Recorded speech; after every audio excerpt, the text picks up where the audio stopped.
오늘 지혜의 숲 강연자는 성균관대학교 부정우 교수님이십니다. 자, 모시겠습니다. 안녕하십니까. 안녕하십니까. 안녕하십니까. 네, 반갑습니다. 성균관대에서 사약을 가르치고 있는 구정우입니다.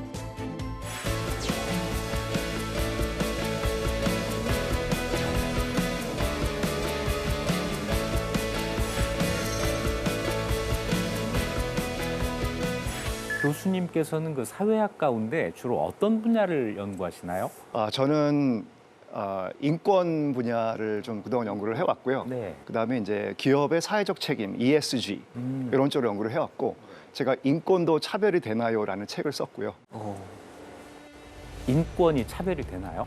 인권이 차별이 될 수 있죠. 네. 그러니까 나는 인권을 존중한다라고 생각을 하는데 실제로 그 사람의 말과 행동을 보면 사람들을 차별하고 배척하는 이런 일들이 있을 수 있기 때문에 내가 인권을 많이 안다라고 생각하면 할수록 더 자신을 점검해 봐야 됩니다.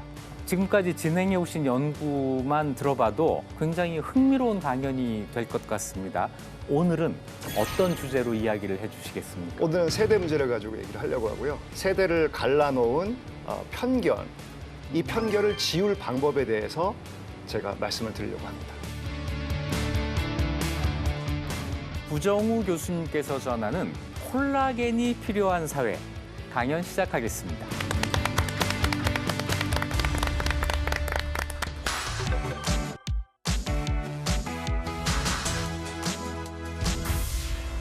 추한, 뻔뻔한, 답답한, 역겨운, 더러운, 못다한, 교활한, 잔인한 노년층을 묘사하기 위해서 집결했다라고 하는 것입니다. 젊은 세대가 장년 세대에 대해서 불편한 마음들, 세대 충돌로 치달을 수 있다. 이럴 거면 우리나라, 우리 민족이란 말 안 썼으면 좋겠어요. 기성세대와 젊은 세대는 경험의 차이가 굉장히 많아요. 노인들이랑 교류할 기회가 없어요. 우리 사회의 노화를 방지해야 된다. 우리 그냥 다 같이 잘 살면 안 될까요? 라는 생각도 드는데요. 세대 간의 오해와 편견, 그리고 이 편견을 줄일 수 있는 방법에 대해서 말씀을 드리려고 합니다. 자, 여러분들 제가 질문 하나 드리겠습니다. 여러분들 혹시 콜라겐 드십니까? 콜라겐이요? 네. 저는 콜라는 마십니다만. 야, 역시 그 세대를 알 수 있는 지금 개그입니다. 네. 근데 교수님, 콜라겐하고 우리 강연의 제목하고 무슨 연관이 있는 건가요? 자, 그럼 데니요, 제가 여쭤볼게요. 콜라겐을 먹는 이유가 뭡니까? 콜라겐의 기능이 뭘까요? 젊게 한다는 약간 그런 얘기가 있지 않아요? 피부 젊게 해주는데 이게 직방이잖아요. 네, 그죠? 탱탱해진다고 그렇죠. 들었습니다. 피부뿐만이 아니라 뼈에도 들어가고 또 관절, 또 혈액 이런 데 들어가서 세포와 세포를 연결해주는 역할을 하는 그런 단백질을 우리가 콜라겐이라고 합니다. 그러니까 우리 신체의 노화를 방지해 주는 거죠. 네. 그렇죠? 노화를 방지하기 위해서 우리가 콜라겐을 먹는 것처럼 저출생 고령화가 되고 있고 전반적으로 경제 성장도 떨어지고 있고 사회가 활력을 좀 잃고 있는 분위기 있기 때문에 우리도 우리 사회도 이제는 콜라겐이 필요하다. 그런 의미로 이제 말씀을 드렸습니다. 또 한 가지 질문 드리겠습니다.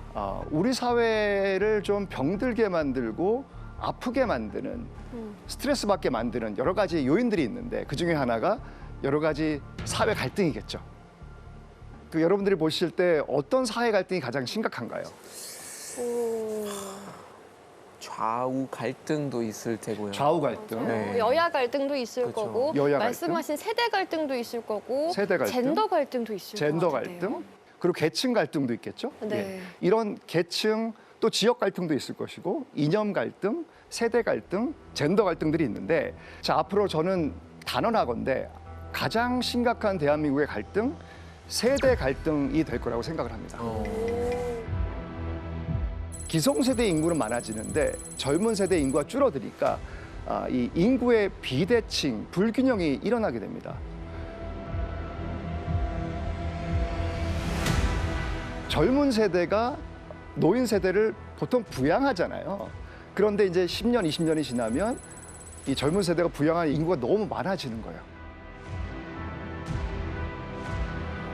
젊은 세대가 장년 세대에 대해서 좀 불편한 마음들, 부정적인 생각들 이런 것들을 많이 가질 수 있을 것이고 그리고 어떻습니까? 요즘 세상살이 팍팍하시지 않습니까? 편하십니까? 살만하십니까? 요즘 살기 어렵잖아요. 네. 뭐 임금도 안 올라가고 뭐 물가도 엄청나게 올라가고 다들 살기가 팍팍한 거예요. 빠듯하게 살아가는 MZ 세대가 절반 이상이 넘는다는 그런 조사도 있고요. 그리고 노인 세대나 장년 세대도 어려워요. 장년 세대는 낀 세대여서 부모도 부양해야 되고 자식도 키워야 되죠. 자기 노후도 대비해야 되니까 다 어려운 거예요. 이런 것들이 이제 세대 갈등으로, 세대 충돌로 치달을 수 있다. 우리가 일상적으로 기성세대가 젊은 세대를 바라볼 때, 또 젊은 세대가 기성세대를 바라볼 때 갖고 있는 그런 오해와 편견, 이런 것들이 이제 계속 누적이 되면 세대 충돌과 극단적인 세대 갈등으로 발전할 수 있습니다. 그래서 오늘은 세대 간의 오해와 편견, 그리고 이 편견을 줄일 수 있는 방법에 대해서 말씀을 드리려고 합니다.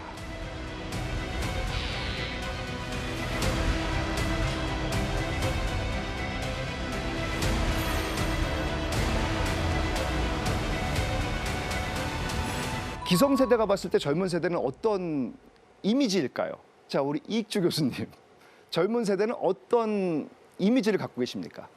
요즘 젊은 세대를 보는 눈은 대체로 무례하다. 무례하다. 네. 오. 그러니까 뭐 지켜야 할 예의를 지키지 않는다 이런 의미겠죠. 개인주의가 그렇죠.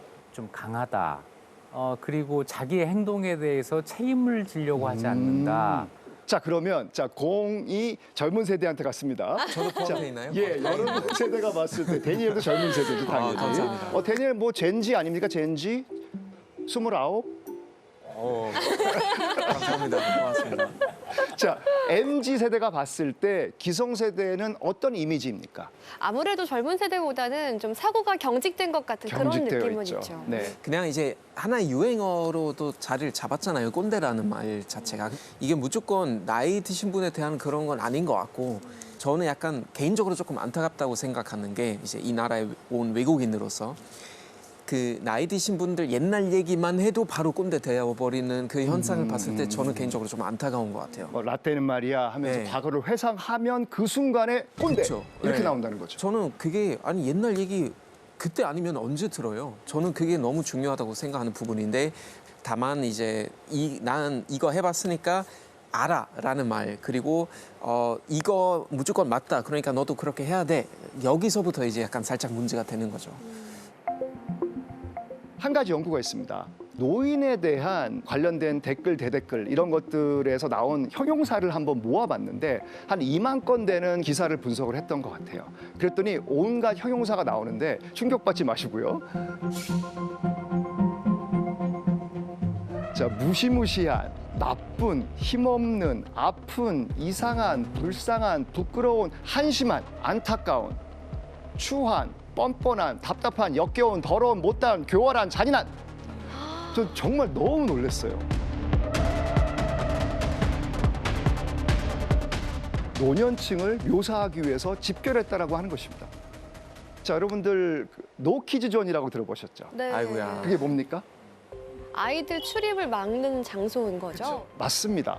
그렇다면 노 시니어 존에 대해서 들어보셨나요? 노시니어죠? 시니어존이요? 시니어를 막는 거예요? 노인 금지예요? 한 온라인 커뮤니티에 사진이 하나 올라왔는데 그 카페 문에 이제 글귀가 붙어 있었습니다. 네네.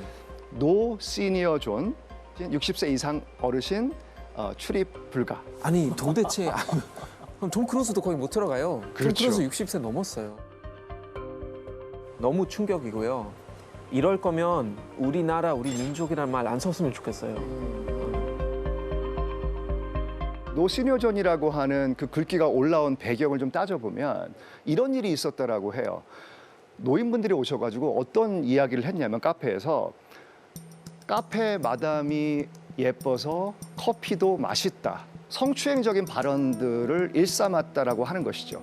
거기에 대응해서 이제 여 사장이 그렇게 굵기를 붙여서 대응을 했다라는 겁니다.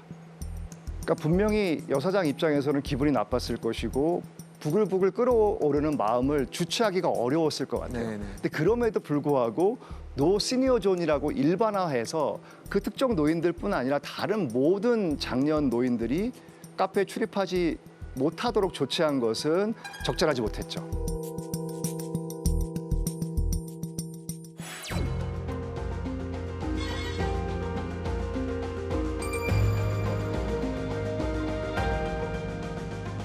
자, 이유를 세 가지 정도로 제가 생각을 해봤는데 첫 번째는 노인이라고 하는 존재는 우리 사회에서 약한 고리예요.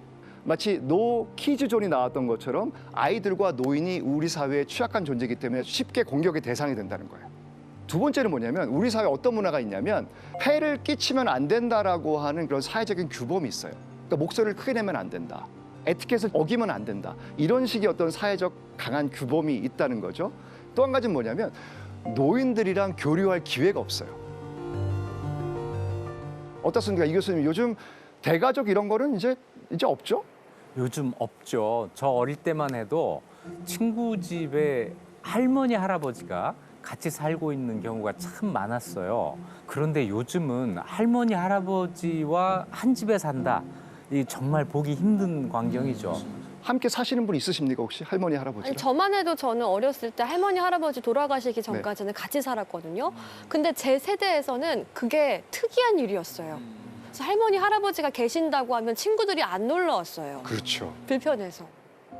오히려 지금 1인 가구가 전체 가구 수의 40%를 넘어섰고 부모뿐 아니라 조부모와 함께 생활하는 것은 정말 상상할 수가 없는 그런 상황이죠. 그러다 보니까 노인들이랑 함께 교류할 수 있는 기회가 별로 없습니다.